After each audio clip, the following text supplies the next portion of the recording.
Good evening, good morning, good afternoon, Earthlings. This video is all about my boat and my family. Absolutely nothing to do with the royal family. So if you only want to hear about Meghan and the royal family, this one's not for you. But a few of you have asked. And occasionally, whether I'm reporting from my toilet, about my shower or whatever, I do videos about our lives. And this one is about our boat. And some of you may have seen the pissed up video I did a week or two back reporting from the toilet and all the nightmares going on in our bathroom at the back of the boat. Since having made that video, I've been looking at that basin because the problem we have at the basin is it's a boat. It's not designed to have a house kind of basin in it. And I think I've come up with a solution. I'm going to get a stainless steel mixing bowl and I'm going to drill a hole in the bottom and I'm going to embed that and like make that into a very small basin. It's going to be fabulous. I've been thinking about that. And that's really what this is all about. I've just been watching one of Graham's videos. Graham uploads a lot of our old home videos and stuff, and I've just been watching one from 2007.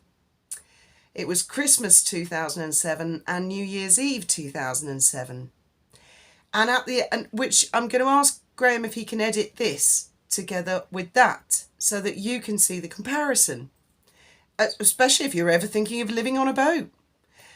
We were living on a boat in Brighton Marina on our 36-foot harbour launch, which was like one of the little ships that would have been at Dunkirk.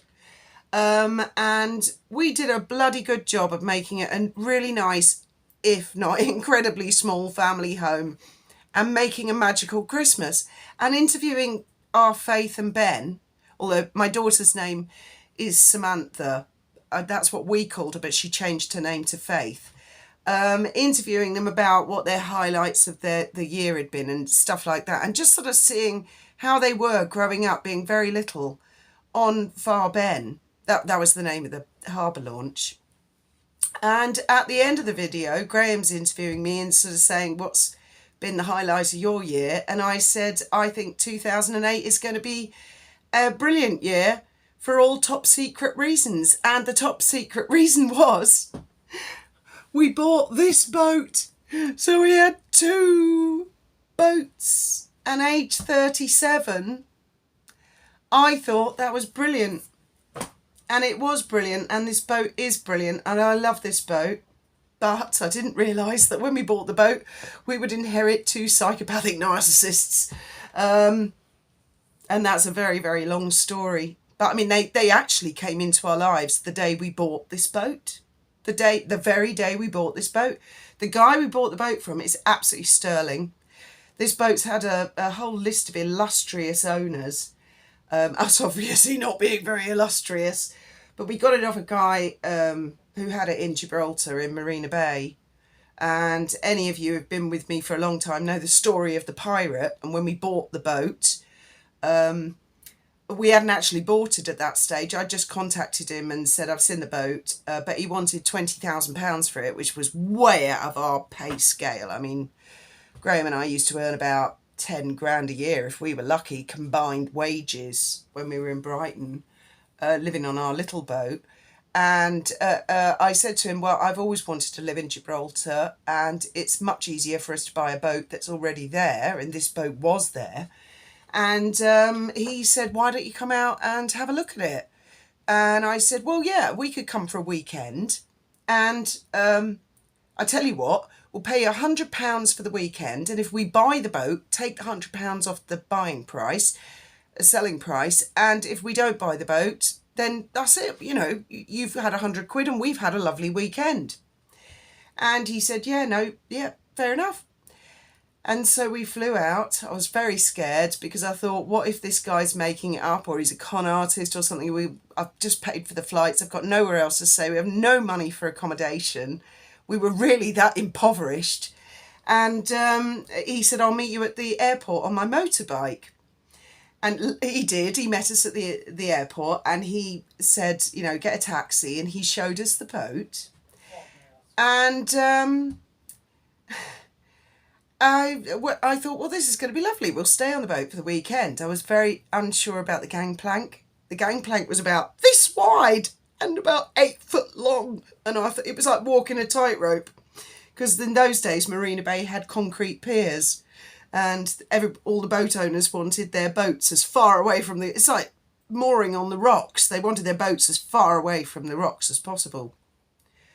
And I've got 2 little kids with me, and they've got to walk a tightrope. So I was really quite stressed. Anyway, the first night that we stayed on the boat, and I will show you this, because it's been a year since I've told the pirate story. Oh my God. See this window here? That was completely missing. And this is the living room. It's really dark. Actually, I have got some lights. Now we've got these, they're not brilliant lights, okay? It's not a studio. We've got these kind of big round, we call them cuddle chairs. There's a cat. They're these big round chairs. But back then, there was a big sofa bed here. And so Graham and I were asleep on the sofa bed on the first night. And our 2 children were asleep in the front cabin. And this window was completely missing. Anyway, at about 2 o'clock in the morning, Graham tapped me on the hip and said, "Oh, hello." And I woke up to see a really tall, bald man standing at the foot of our bed. Actually, right here, where I'm standing now, looking down on us both, and I was like, oh my God. And he was skin bald, like shaved bald. And he was huge. He had to stoop. And this is quite high ceiling. You know, I'm 5'6". This is quite high ceiling. So the guy was like tall.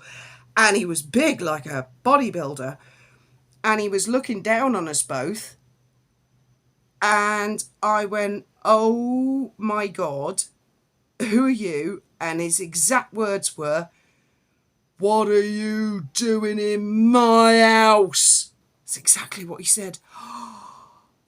And then I thought, oh God, this guy that says he's selling the boat, maybe it's not his boat. You know, people, you just don't know. I'll just turn that television off because the light's irritating me. So I thought, shit.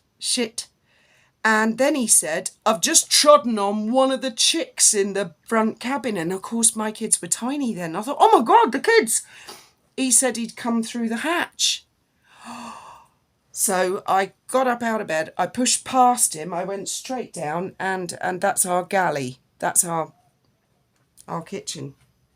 And then, of course, Graham was in bed still, and I was down in the galley, and he was here, and we had him surrounded. So I thought, worst comes to worst, you know, we can, between the 2 of us, I've got kettle, I've got knives, I've got options in the kitchen. I don't know what the fuck's going on here. It's like 2 o'clock in the morning. I asked the kids if they were all right. They said, yeah, they were fine. One of them said, some guy just trod on me. Oh my God, it was our worst nightmare. And it turned out that he was friendly. We just told the kids, and they said, who is he? And we said, it's fine, he's a pirate, you know, like Jack Sparrow, he's a pirate.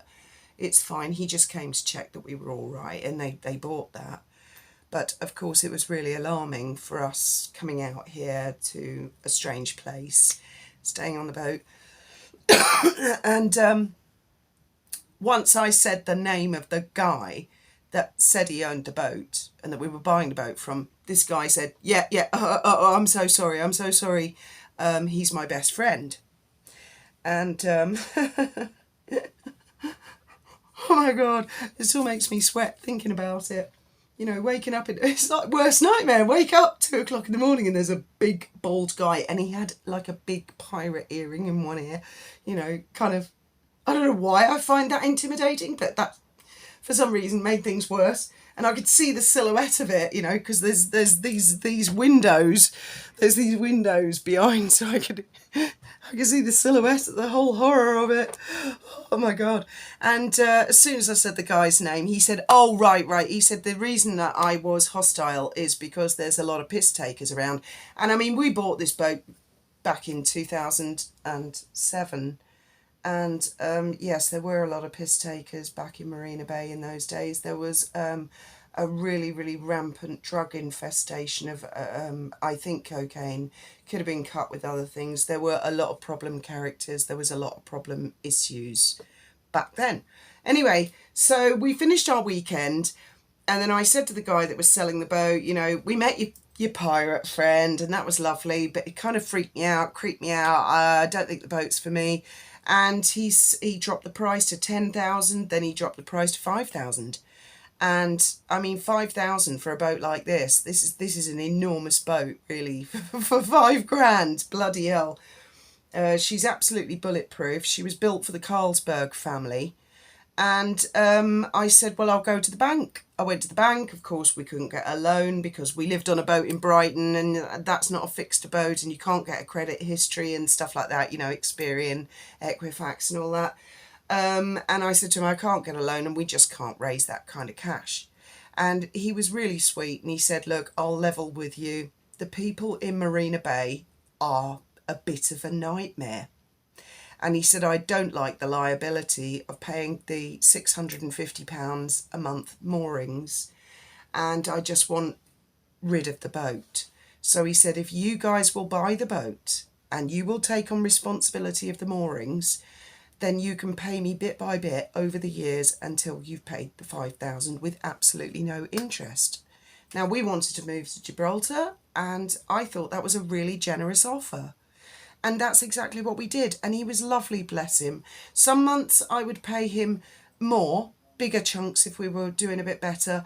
And other times I'd say to him, you know, it's Christmas coming up and I've got to get the kids presents. And he'd be like, him and his missus, we're totally fine with that. Skip a couple of months. That's fine. And we were paying more at the £650 a month moorings. And obviously the moorings on our boat back in Brighton, and that situation continued. So we owned the 2 boats, one in Brighton and this one in Gibraltar, from 2007 till 2000 and end of 2009. So, and that really broke our balls, because we were so skint we couldn't even fly out to check on the boat. And then we found out that the narcissistic psychopaths, they knew all about this, and I'm guessing they'd given the previous owner trouble, and that was one of the reasons he wanted to get rid of it. In fact, the pirate who was on the boat, once we'd established that we were kosher, he was kosher, we all had a cup of tea, he showed us round the boat, he showed us all the foibles and how stuff works on her.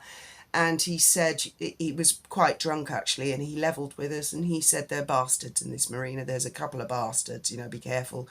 And we didn't, you know, pay any attention. We just thought, don't care.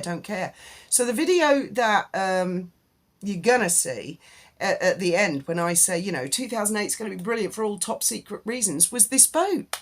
And I thought that was the answer to all our dreams, because my big wish and my big prayer, because we couldn't do it on Far Ben, was that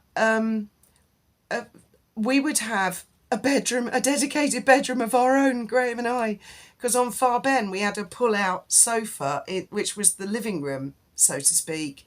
But on this boat we have a dedicated stateroom, and I just really wanted that. I was so sick of putting the bed away, getting the bed out, you know, putting the bed away, getting the bed out every bloody day, every bloody morning, every bloody night.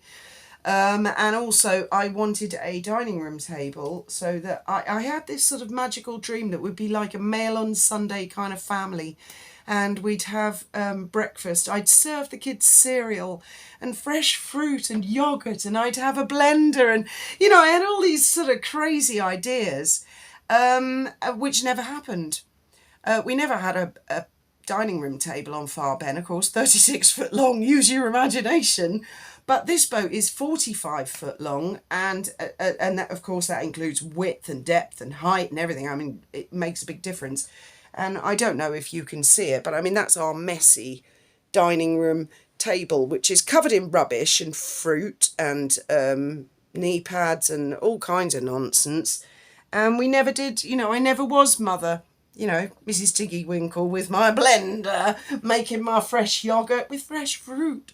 And, God, when the kids were in preschool, there was a mum there that used to turn up with freshly baked bread and muffins and stuff that she'd been cooking from 5 o'clock in the morning. And I thought, oh my God, I can't compete with that. I can't do that on a 36-foot long harbour launch. My God. Anyway, so this boat has been a challenge because she is pretty much a ship. She's about as much of a ship as you can get. And I am extremely pleased to say that after all the years of working on her, so from 2007 to now, I'm not even going to work the maths out, we've owned this boat a long, long time. And she has been a big challenge. And it just feels like every year I do jobs on her, then I have to start from scratch the next year after the winter's finished with her. But this year, finally, I feel that a lot of the jobs that I've done, they've held. And I don't have to start doing them again. And now I can get on to the next job. And I might have a bit of time and I might have a bit of energy left as I get older. And I might have a bit of money. I don't know. Let's see how it goes. And actually, money is not the problem with a boat. I know a lot of people say, if you want to lose a fortune, buy a boat. But it's not actually like that. And I've learned so much from my boss, Tim, who obviously owns the Dolphin boat. And he is like Doctor Who. He's ingenious. The things, like his glasses broke, one of the arms, and he fashioned a spoon, and it's beautiful. It's brilliant sculpture, and I've learned a lot from him. And so this boat is going to be very steampunky when it is done. But I thought that I would just make this impromptu video and upload it, and then I'll get Graham to edit it together so you can see, and you can see us talking to the kids about the birthday parties. And because Graham and I were on such low incomes, and we were actually, we did all right with our boat in Far Ben in Brighton Marina. We used to pay £280 a month rent, so you know that gives you, it was a very very cheap way to live. And bring up 2 children. And so then I used to budget about £200 each for their birthdays.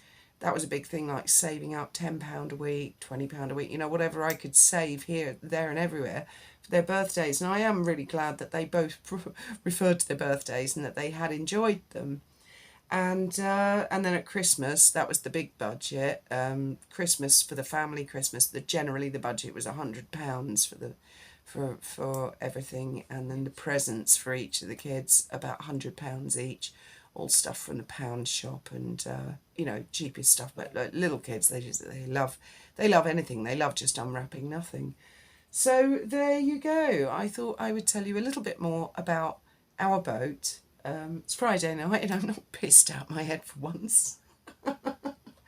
I don't actually get pissed that much, but I must admit that when we bought the boat, and we were living in Brighton and paying for this boat, and then we found out that the then people who owned the marina is different people now. They had allowed squatters to move in on our boat, and we'd been paying the electricity, the water, and they'd been trashing the boat, so we had to fix all of that. But we have got the lovely Sandra as well, the resident ghost. She's a lady who I found out who died on our boat. She died sitting there, not in that exact chair, but that's where she was. Her husband came home and found her, and apparently she was sitting up bolt upright with her eyes open, and he looked at her and said, "What's the matter? What's the matter?" And then he realised she'd died. I don't know what the story is there, and I have a horrible feeling that happened when we were the owners of this boat and nobody told us, including the people that were managing the marina at the time, who were also allowing other squatters. And I actually met someone who lived on my boat who bragged to me that this was a party boat, apparently, circa 2008.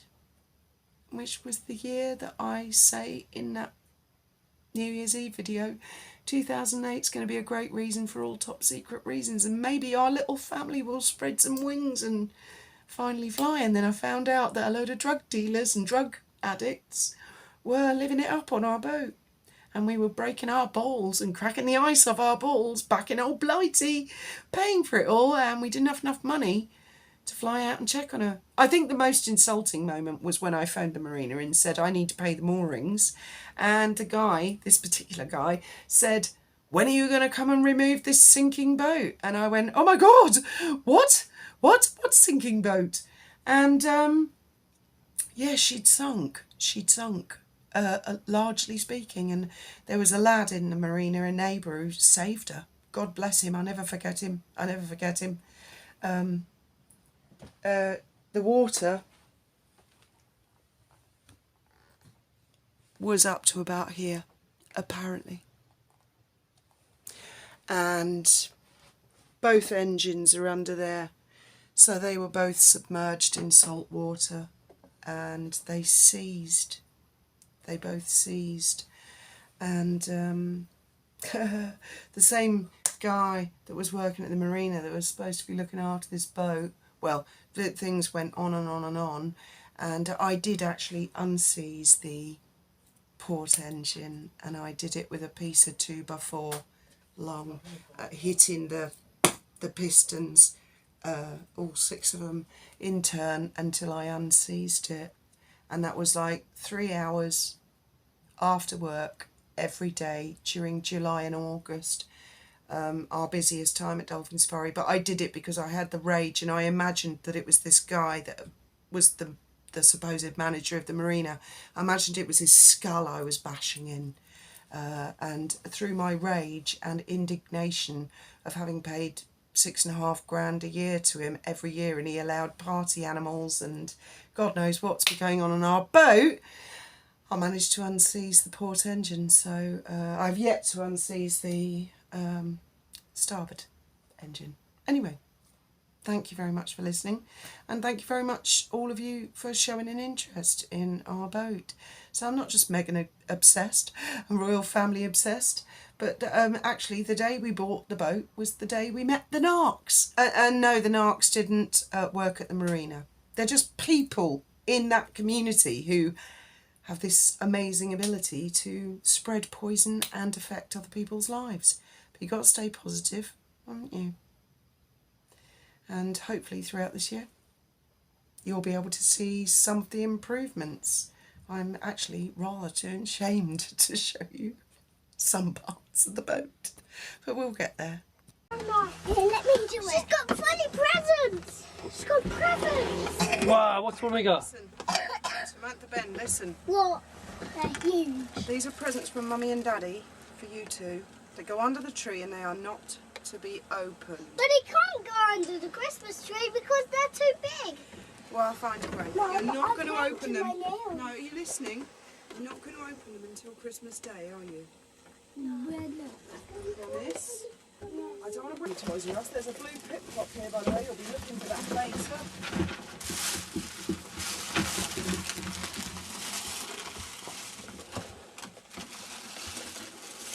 The biggest one's at the back.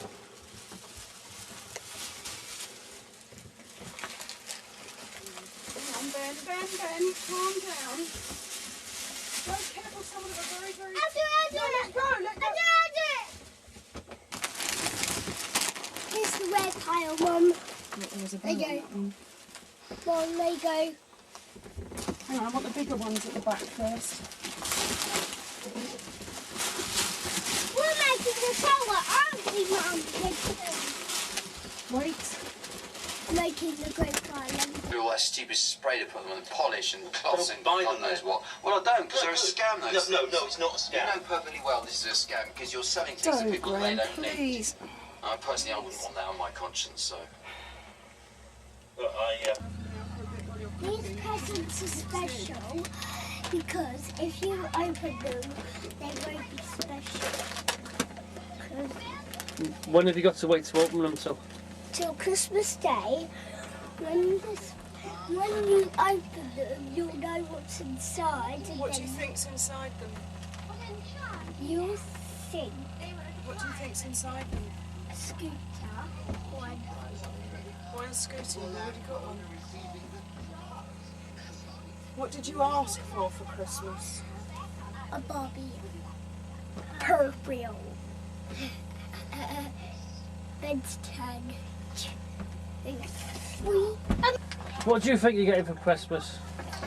I'll get a tow truck, a big tow truck that you've got, and it's one that has a hook. It's not a one that's like yours. It's a brown one. What about pirate things? Yeah, I'll have pirate and the shark. The shark ship? Yeah. What's a shark ship? It has a big shark on two sticks, and it has its mouth open, and they catch it, and it swims up to the ship, and they put it on the two sticks, and then you put it in some water, Benji, and it swims. what about things from the Cars film? Yes, I'll have the blue Get off the car, camera, you're ruining the picture. Flies. What, a helicopter? No, I mean Lightning Queen, the blue Lightning Queen. But the Dynaco helicopter's quite cool, isn't it? Yeah. What was the name of the car that got a ride in the helicopter? Maida. Maida, that's right, yeah. He always wanted to go in a helicopter, didn't he? Yeah, a famous helicopter. And I'll get like jigsaw I'll get the Lightning Queen plane, the blue one. I mean, The helicopter? yeah, the blue one. Dynaco? No, Lightning Queen flying and turned to a plane. Okay. That's what I'll have. Right. Right, bath now, or it'll get too cold.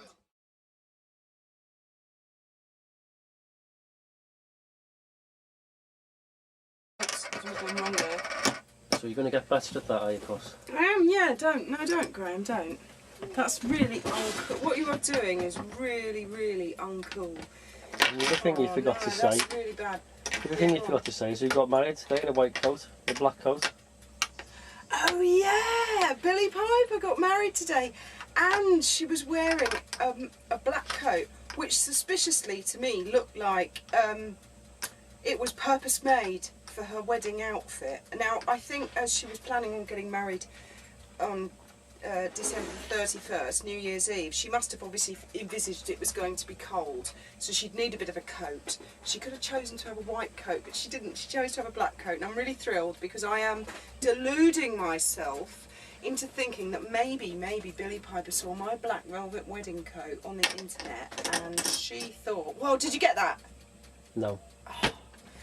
And that she thought, oh, I really like what Fiona Monk's done for her wedding, and so she had a black coat, but hers wasn't actually quite as nice as mine, because mine was black velvet, white satin lined with the gold diamond, the diamond buckle, which was over 110 years old.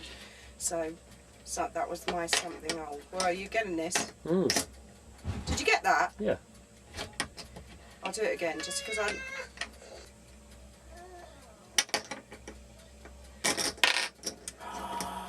That's not the one. Like a perfect one, and then I found you, Mum. you tell me, babe. I was trying. Okay, let's give us a perfect shot. Come on. Okay, right. It took me. Oh, it took me hours and hours of practice to learn this 10 years ago, and I just recently, Graham bought me some chips for Christmas, so.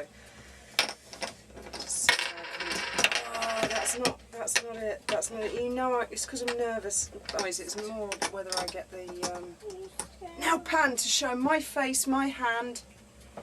That's my Leave it like hand that. that did that. Can you leave it? I told you to leave it, like something. Show. Don't you think that's clever, Benji? Don't you think Mummy's clever? Yeah. doing that? Benji. Me. Samantha, what has been the best part of 2007 for you? My birthday. What did you do on your birthday? I bounced on a trampoline, but I couldn't even bounce on my bottom. But you've got better since, haven't you? So you had a trampoline party. Anything else in 2007 you really enjoyed? What about Great Fire of London? I didn't enjoy the Great Fire of London, but Didn't you?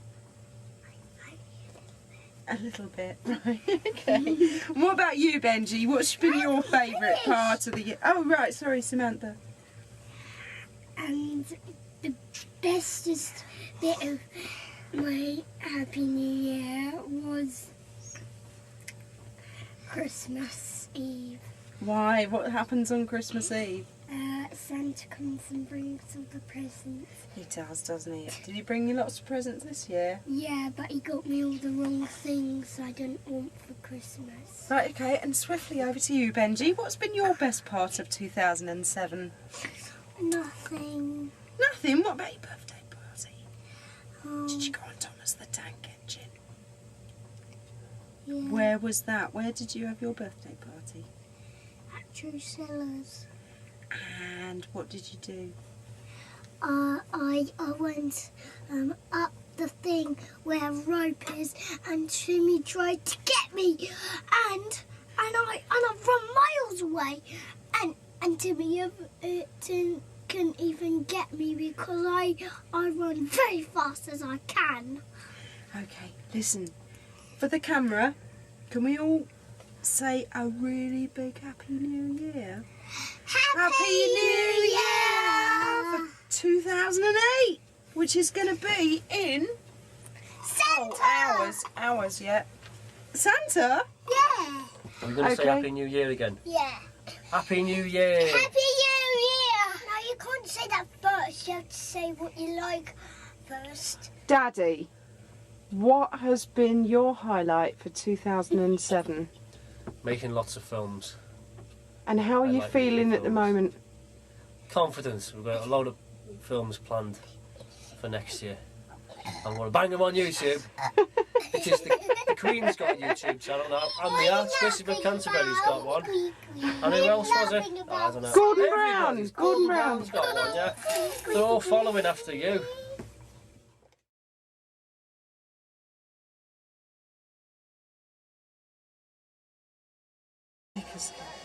No. That's very good. That's better. That's really good.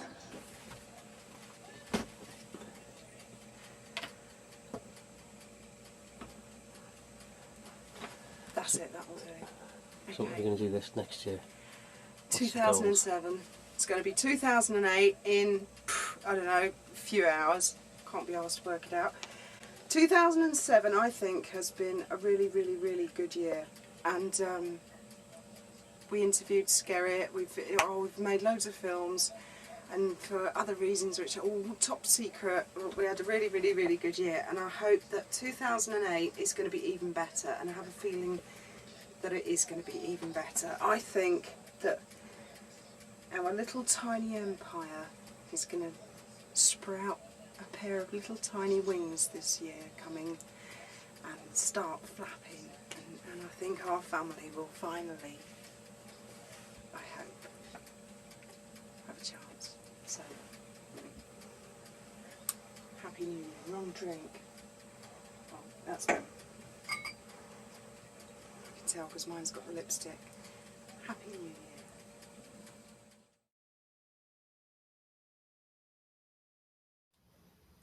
So now you've seen a 37-year-old Fiona with all my hopes and dreams. You can imagine being wife and mother living on a 36-foot long harbour launch, much as I adored Farben, much as I adored her. It was quite testing for me and Graham as parents to live in such a confined space. And also one of the reasons we really wanted to get out of the UK was every time I put the TV on, mainstream media, they kind of drove me crazy. They were always like, you don't do enough yoga, you're a drain on the National Health Service, even though neither of us had ever, I went there once to have a baby. My other baby was born in Spain. Apart from that, never done anything. You're a drain on the National Health. You're this, you're that. It's negative, isn't it? And what I used to like to do on Far Ben was we didn't drink. We couldn't afford it. But I'd get a wine box and that'd last me and Graham for the weekend, and we'd have little sips and just take the edge off, just give a blur to the constant, how they batter you. In the UK, your rules, regulations, licences, parking, tax. And one evening I'd had a particularly hard week, and I sat down with a glass of wine at home. This is actually largely water, by the way, guys. I'm not a complete pisshead. And they started going about home drinkers.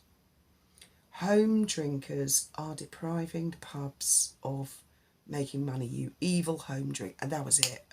Just a light switch went off and I went, that's it, we're out. We're paying for I used to call this boat the Albatross because I hated it. I'd found out about the squatters, and I'd found out that, there's shit going on, there's shit going down in Gibraltar with our boat, our money. We're a pair of idiots. And so we finally sold Far Ben, and we packed up all our stuff. And I said to Graham, I think it'd be a brilliant idea if we drive down in a caravan and we can take the kids to Disneyland Paris. Well, that was a nightmare. That was the worst idea I'd ever had. But anyway, so we did the long haul, drove down, caravan, everything with the kids. And I'd brought everything with us. The vacuum cleaner, the kettle, load of laptops that we all use. I brought everything, all electronic stuff. We brought it onto this boat, plugged it in, and apparently the marina back in those days didn't have any surge protectors, and they blew and killed every single item. We might as well have just flown down in what we were wearing and bought new when we got it. Oh, God. So, yes, we finally moved down here, and that's really when a whole new adventure began. And I don't actually like to use the word adventure. A whole new episode began, and the beginning of our journey. Let's put it that way. And I'll try and explain more, and without identifying them, explain more and more the process of how we coped with our two narcissists. And they were involved. In fact, the boat not only sank the one time when I phoned up to pay the moorings, and it was like, oh my God. And then Graham flew down. I think I flew with him on that occasion. I think we all came down as a family. But the second time, it sank again. And it was the squatters that the marina supposed manager allowed to live on our boat, unbeknown to us. The second time they had filled it with water, but the second time we found out it really wasn't accidental. It was quite deliberate by both the narcissists. They wanted to buy the boat cheap, and we actually got a phone call from someone who said, "I'll take that boat off you for £1,000. Come on, get yourself out of it, sell it to me cheap." And the previous owner had warned us that there were people who wanted this boat. The boat's got historical value. I was offered £10,000 just for the hull once. Never mind the rest of it, just the hull. But I said, where the hell am I going to live? Can't just sell you the hull, can I? Because the hull's naval. The hull is a particular shape. She's like a battleship, this boat. Anyway, I will not bore you any longer. Thank you very much for indulging in listening to my problems. And I think it's a Friday night thing where I just, especially now the kids are sort of flown away, they're doing their own thing, that I'm sitting around now and I'm finally making some progress. And hopefully things will continue. Once again, thank you very much for listening.